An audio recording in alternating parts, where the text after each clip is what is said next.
We got one. Let's talk about it.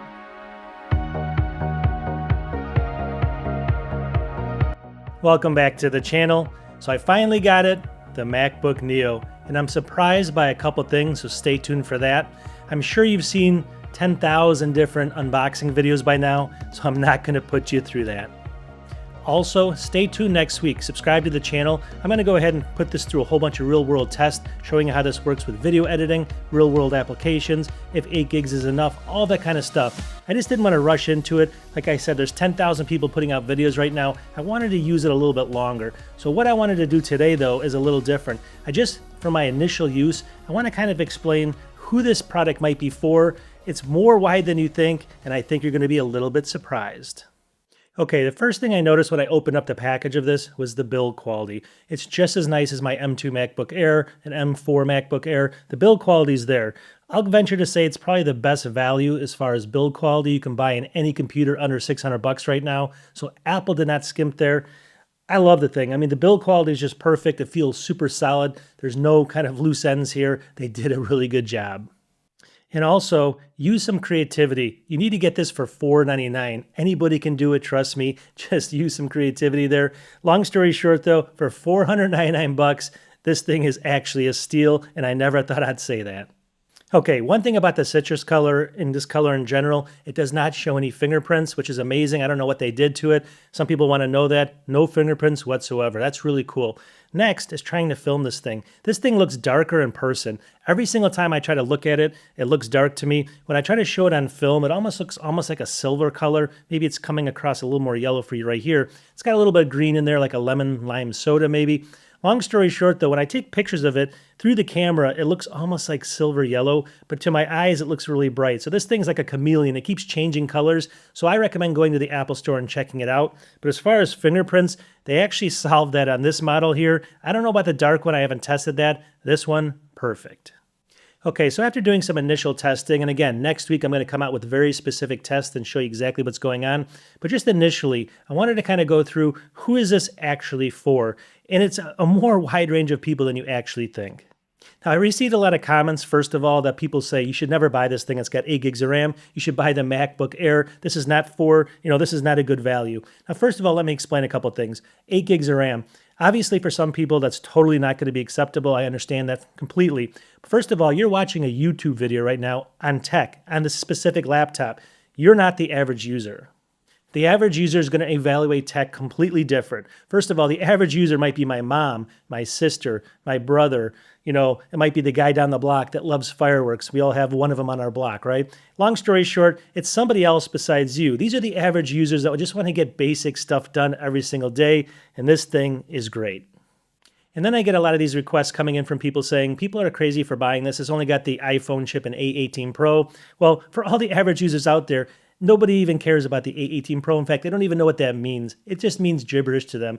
All they care about is they want to open it up. They want to browse the internet. Obviously, they want to email. They want to go on social media. They want to browse to go to Amazon, buy some products. And it works flawlessly for that. I was actually really, really surprised. I'm going to show you a couple, quick kind of, benchmarks here just to show you how quick this thing is, especially in single core tasks like this.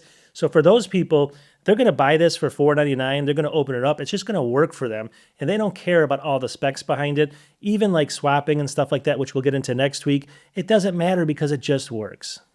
Okay, one test I ran that just shocked me is I did Speedometer 3.1. And what this test does is it kind of shows how fast, browsing on the internet is, if it's snappy or not when you go like to obviously Safari and start searching around.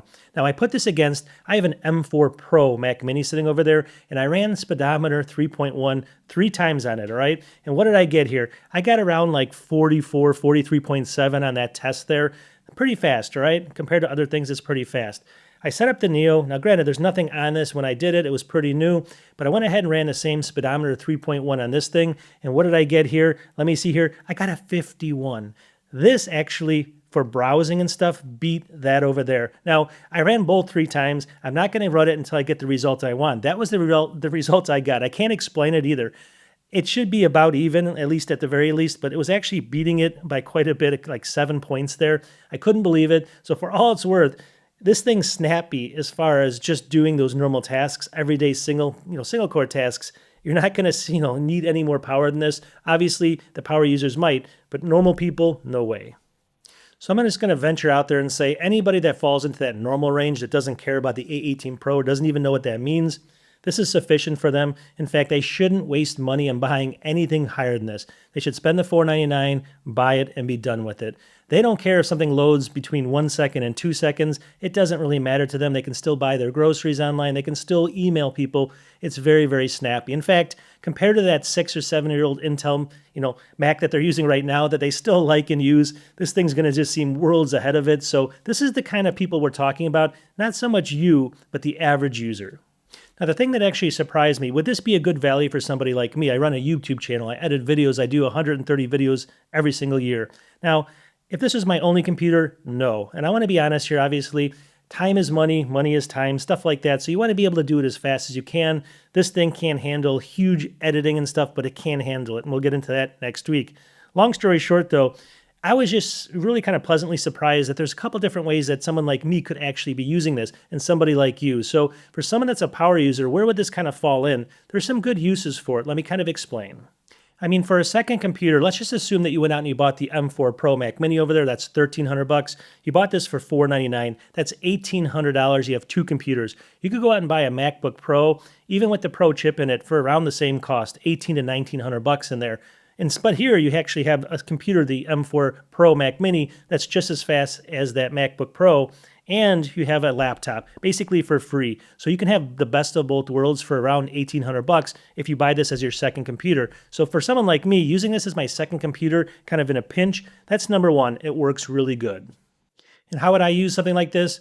Well, first of all, for traveling, all right? If I travel, this can do video editing in a pinch. I can take it with me for $499. If it gets pinched while I'm in a hotel, I'm not nervous about a $3,500, $4,000 computer with me at all times. That's number one. I can fly with this thing, watch videos on it. I can leave this near my TV downstairs. I can watch TV, pull it up and do some shopping or do a little browsing and just leave it on the kind of the little, table right next to the TV I have downstairs. You can do anything you want with this thing. So that's one thing you can do with this. It's a great second computer. There's no doubt about it. I can go on a train, obviously, watch a video, get some work done, stuff like that. So for me, even though I'm a power user, kind of, you've seen my videos, but I have the material to do it. This is a perfect secondary computer for me because of that. And again, like I said, in a pinch, you can do video editing, all right? You just don't want to have this as your main system. Next, what's another reason for a power user? Let's just say $499, you buy this computer, you do all your finances on this, all right? You do your taxes on this, you buy your stocks on this, you have all your important documents on this, and this is your computer that you don't really do fun stuff with, but you protect it. It's very, very safe. It's very, very secure. I think it's totally worth $499 to have a computer like that. You do all of your important stuff on here. Your other main systems can be something else. I think it's totally worth it for peace of mind for $499. You guys tell me if I'm wrong, but that's another use.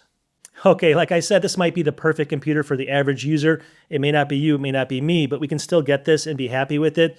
The hard part about suggesting this right now is going to be the second generation one, all right? Because the second generation one here is going to actually come probably with 12 gigs of RAM and probably an A19 Pro chip. But if you take that stance, like everyone always asks me, you're going to have no fun in life because there's always going to be something better on the horizon. So you can either buy it now and use it, and then obviously have some fun with it, or you can wait another year and then wait another year after that. So it's all up to you. Keep in mind though, this is the beauty of this thing. This thing's $499. Let's say you have a computer. Let's say you keep this for 2 years and then you buy the new model with 12 gigs of RAM, in a year or two. You can still sell this thing probably for at least $300, $350. This means you're going to be spending $75 a year on a laptop from Apple, and then you can go ahead and sell it. So I hate to say it, I'm the cheapest person in the world, but if you can't spend $75 a year on a laptop after selling this and getting the next one, you got to kind of reevaluate things because that's really inexpensive. And at the end of the day, life is moving so fast, it's always nice to kind of slow down a little bit. This computer makes you slow down just a little bit, but not enough where you're even going to probably notice. And it's that nice citrus color. I love this color. It kind of makes me happy when I see it. It's just something that livens up the day. I know it sounds funny, but colors sometimes matter, and I love it.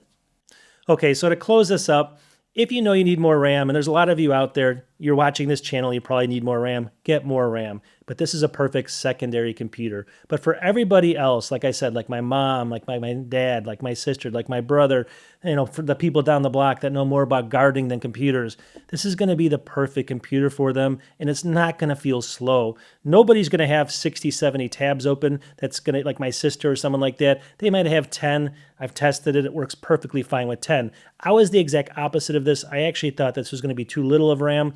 I just don't know what they did here. It just feels very, very snappy to me for a computer at this cost. So at the end of the day, I came around to it. Is it perfect for me? No. Is it a perfect second computer or a third computer if you're in this kind of tech range here? I think so.